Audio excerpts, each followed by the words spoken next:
ঝাঁক পুলিশ একজন তরুণকে টেনে হিচড়ে নিয়ে যাওয়ার চেষ্টা করছে এবং একটা পর্যায়ে তরুণের মুখ চেপে ধরে বলছে, চুপ, আর একটা কথা বলবি তোকে জানে মেরে ফেলবো। এই হচ্ছে বর্তমানে বাংলাদেশের অবস্থা। কোটা সংস্কার আন্দোলন তীব্র আন্দোলনের রূপ নিয়েছে, যেটা একসময় ছিল কোটার একটি ন্যায্য সংস্করণের আন্দোলন, সেটি এখন আন্দোলনে পরিণত হয়েছে গণমানুষের। সেটি এখন আন্দোলনে পরিণত হয়েছে যেই 200-র ওপরে মানুষকে নির্বিচারে গুলি করে হত্যা করা হয়েছে তাদের বিচারের আন্দোলন, যেই মানুষগুলোকে গণহারে গ্রেপ্তার করা হয়েছে 10,000-এর ওপরে মানুষ, তাদেরকে মুক্ত করার আন্দোলন, যেই সমন্বয়কদের তুলে নিয়ে গিয়ে নিরাপত্তা দেবার নামে ডিবি কার্যালয়ে আটকে রাখা হয়েছে তাদেরকে মুক্ত করার আন্দোলন। এই আন্দোলন এখন রূপ নিয়েছে গুম বিচার বহির্ভূত হত্যার বিরুদ্ধে আওয়াজ তোলার আন্দোলন। ঠিক ওই যুবকটি যিনি বারবার কথা বলছিলেন এবং বারবার বলছিলেন পুলিশদেরকে আমাকে ছেড়ে দিন, আমি তো শান্তিপূর্ণভাবেই অবস্থান করছিলাম এবং আমি ফিরে যাচ্ছি, আমি চলে যাচ্ছি, আমাকে ছেড়ে দিন।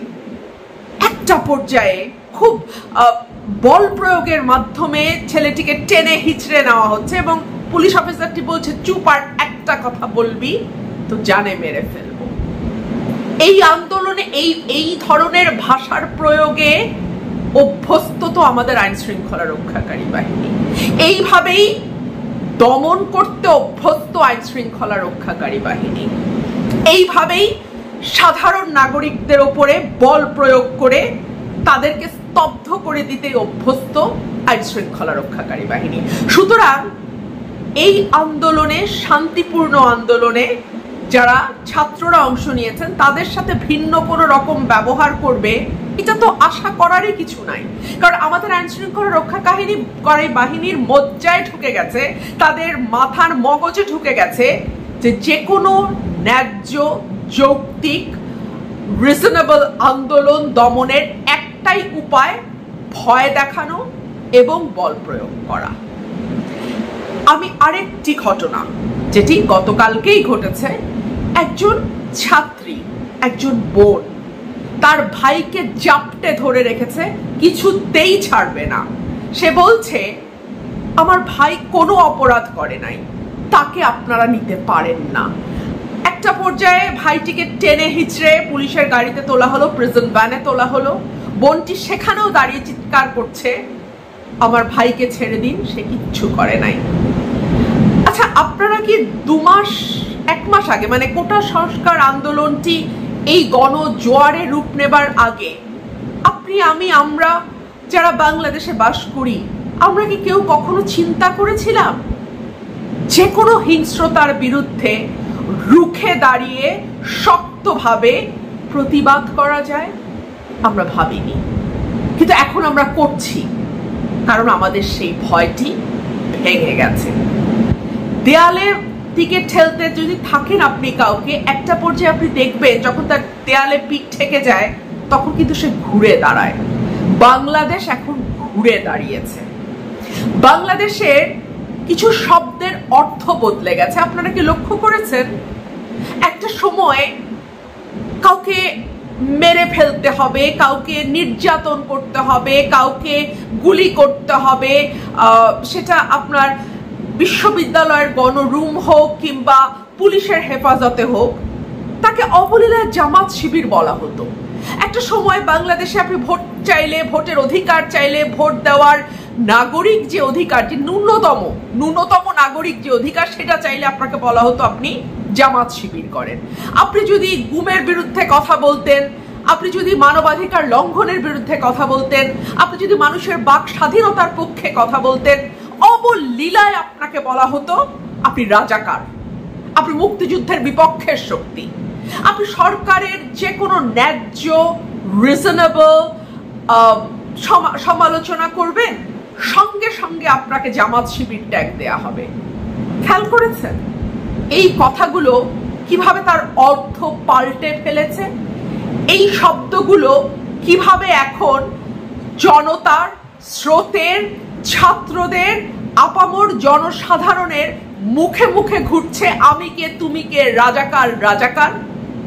অর্থাৎ এতদিন পর্যন্ত আপনার যে কোনো ন্যায্য অধিকারের পক্ষে দাঁড়ালেই আপনাকে রাজাকারের যে তকমা দিয়ে চুপ করিয়ে দেয়া হতো, রাজাকারের যে তকমা দিয়ে আপনাকে পিটিয়ে মেরে ফেলা হতো। আবরারকে মেরেছিল ঠিক যেভাবে, রাজাকারের তকমা দিয়ে আপনার মোবাইল টেলিফোন চেক করে করে আপনাকে গণরুমে নিয়ে বিভৎস কায়দায় টর্চার করা হতো।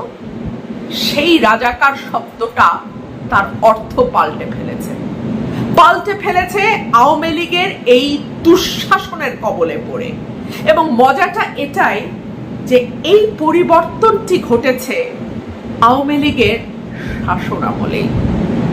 যেই আওয়ামী লীগ মুক্তিযুদ্ধের চেতনার একচ্ছত্র ফেরিওয়ালা, যেই আওয়ামী লীগ মুক্তিযুদ্ধের পক্ষের একমাত্র দাবিদার বলে নিজেকে দাবি করে, যেই আওয়ামী লীগ প্রচার এবং প্রসার করে থাকে একটা বাক্যের যে আপনি যদি মুক্তিযুদ্ধের পক্ষের শক্তি হন তাহলে আপনাকে আওয়ামী লীগ করতেই হবে, আর আপনি যদি আওয়ামী লীগের সঙ্গে না থাকেন আপনি রাজাকার, আপনি মুক্তিযুদ্ধের বিপক্ষ শক্তি, আপনি পাকিস্তানের পন্থী, আপনার পাকিস্তান চলে যাওয়া উচিত।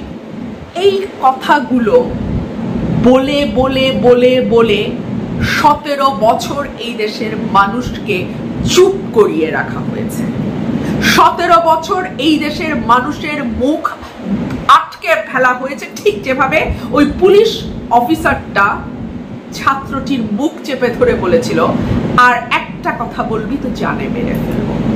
আমি দেখছিলাম ভিডিওটা, সেখানে আমি দেখছিলাম একটা পর্যায়ে পুলিশ বলছে জামাত শিবির তোদের ব্রেইন ওয়াশ করে ফেলছে, পাকিস্তানপন্থী হয়ে গেছিস, প্রেতাত্মা, রাজাকারের প্রেতাত্মা তোদের মাথায় ঢুকে গেছে, তোর ব্রেইন ওয়াশ করাতে হবে। দেখেছেন কিভাবে নিজের দেশের নাগরিককে অত্যাচার করতে আইনের পুরোপুরি লঙ্ঘন ঘটিয়ে ছাত্রকে টেনে হিচড়ে নেওয়ার সময় আবারও সেই শব্দ রাজাকার, মুক্তিযুদ্ধের বিপক্ষের শক্তি, এই শব্দগুলো ব্যবহার করা হচ্ছে। আজকে ছাত্র সমাজের তরফ থেকে চিৎকার করে আওয়াজ উঠেছে আমি তুমি রাজাকার, কে বলেছে স্বৈরাচার। সুতরাং স্বৈরাচার তার গদি রাখতে গিয়ে যে কোনো কথাই বলতে পারে। সাধারণ মানুষ এই ফাঁকিটা ধরেছে, সাধারণ মানুষ তার বিরুদ্ধে আওয়াজ তুলেছে। আরেকটি কথা বলি, বাংলাদেশের এই আন্দোলন কেবলমাত্র আপনার আমার আমাদের 16 কোটি মানুষের আন্দোলন নয়, আন্দোলনটি এখন বিশ্বব্যাপী ছড়িয়ে পড়েছে। আমার বড় বোন, আমার কাজিন, তার মেয়ে ইউনিভার্সিটিতে কয়েক বছর আগেই পাশ করে বেরিয়েছে। সে বাংলাদেশে হয়তো 2 বার মাত্র এসছে, ইউএসএ তে থাকে, আমার বোনও ইউএসএ তে থাকে। সেখানে গতকালকে আমার বোন আমাকে জানালো তারা ক্যাম্পেইন করছে, তারা মুখে কাপড় বেঁধে বিশ্ববিদ্যালয়ের স্টুডেন্টদেরকে নিয়ে ক্যাম্পেইন করছে। একই খবর আমার ভাই কানাডা থাকে, সে জানালো তার বাচ্চারা ক্যাম্পেইনে গেছে। একই খবর আমরা শুনতে পাচ্ছি বিশ্বের নানান দেশ থেকে। সুতরাং এই আন্দোলন কিন্তু এখন আর বাংলাদেশের মাটিতে সীমাবদ্ধ নাই। আপনাদের আওয়াজ, আমাদের আওয়াজ, বাংলাদেশের আওয়াজ এখন পৌঁছে গেছে বিশ্বব্যাপী। সে কারণেই আমরা দেখছি ব্রিটিশ পার্লামেন্টের 2 জন বাংলাদেশি এমপি, মানে বাংলাদেশি বংশোদ্ভূত 2 জন এমপি, রূপা এবং আফসানা, তারা আওয়াজ তুলেছে ব্রিটিশ পার্লামেন্টে। তারা গণগ্রেপ্তার, হত্যা, বিচার বহির্ভূতভাবে তুলে নিয়ে যাওয়া, গুম করা, শত শত মামলা দেয়া, এই বিষয়গুলো নিয়ে ব্রিটিশ পার্লামেন্টে প্রশ্ন তুলেছেন, কথা বলেছেন এবং তারা বলেছেন যে তারা বাংলাদেশের সঙ্গে আছে। একই ধরনের আওয়াজ উঠেছে অ্যামনেস্টি ইন্টারন্যাশনাল থেকে। প্রধানমন্ত্রীর প্রতি অ্যামনেস্টির মহাসচিব একটি খোলা চিঠি লিখেছে এবং সেখানে তিনি কন্ডেম করেছে বাংলাদেশের বর্তমানে যে পরিস্থিতি সেটার ব্যাপারে এবং তার উদ্বেগ তিনি জানিয়েছে। একই ধরনের কথা এসছে জাতিসংঘ থেকে। জাতিসংঘ গত 2 দিন আগেই বলেছে অতিরিক্ত শক্তি প্রয়োগ মানবাধিকার লঙ্ঘনের তথ্য প্রমাণ পেয়েছে জাতিসংঘ। এই আওয়াজ উঠে এসছে আমেরিকার পার্লামেন্ট থেকে। আমেরিকার দুজন কংগ্রেসম্যান স্পষ্টভাবে বলেছে মর্যাদা ও ভবিষ্যৎ সমৃদ্ধির জন্য আন্দোলনকারীদের পাশেই আছে যুক্তরাষ্ট্র। বাংলাদেশের সঙ্গে অংশীদারিত্বের চুক্তির আলোচনা যেটি চলছিল সেটি বন্ধ করল ইউরোপিয়ান ইউনিয়ন। এবং ব্রাসেলসে পররাষ্ট্রমন্ত্রীর সঙ্গে যখন ইউরোপিয়ান ইউনিয়নের বৈঠক হয়েছে তখন তারা বাংলাদেশের পরিস্থিতির ব্যাপারে তাদের গভীর উদ্বেগ জানিয়েছে। এবং এই যে হত্যাকাণ্ড, গণগ্রেপ্তার, তুলে নিয়ে যাওয়া, বাড়ি বাড়ি গিয়ে সার্চ করা, কোন বাড়িতে স্টুডেন্টস আছে, কোন বাড়িতে ছাত্র আছে, তারা কোন মতাদর্শে, তাদের মোবাইল টেলিফোন চেক করা, এই সকল কিছুর সুষ্ঠু তদন্ত দাবি করেছে যুক্তরাজ্যের পার্লামেন্টের দুইজন বাংলাদেশি বংশোদ্ভূত পার্লামেন্টেরিয়ান। এর মধ্যে আরেকটি খবর আমি একটু জানাতেই চাই। যুক্তরাজ্যের ব্রাসেলসে পররাষ্ট্রমন্ত্রীর সঙ্গে বৈঠকে যিনি প্রতিনিধি তিনি উদ্বেগ জানিয়েছেন এবং খুব স্পষ্ট ভাষায় তিনি যেটি বলেছেন সেটি হচ্ছে তিনি তার এক্স হ্যান্ডেল বা টুইটার, সাবেক টুইটারে একটা পোস্ট করেছেন যেখানে বলছেন যে met with Foreign Minister of Bangladesh Dr. Hassan Mahmood and reiterated deep concern at BD law enforcement authorities' excessive use of force in recent protests. তারা তাদের উদ্বেগ জানিয়েছে বাংলাদেশে আইন শৃঙ্খলা রক্ষাকারী বাহিনী যে মাত্রাতিরিক্ত বল প্রয়োগ করছে সেই বিষয়ে। I call for accountability and dialogue with student protesters. তিনি জবাবদিহিতা আশা করেছেন, তিনি জবাবদিহিতা চেয়েছেন বাংলাদেশ সরকারের কাছ থেকে এবং একই সঙ্গে তিনি বলেছেন যারা ছাত্র আন্দোলন করছে তাদের সঙ্গে ডায়ালগ বা আলোচনায় বসবার জন্য। Human rights are a fundamental element of EU and Bangladesh ties.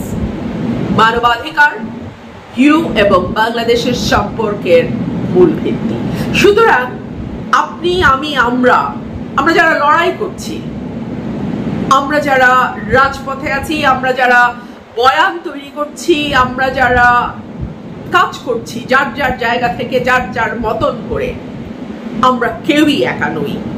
আমরা পরস্পর যেমন কানেক্টেড, একইভাবে দেশে এবং দেশের বাইরে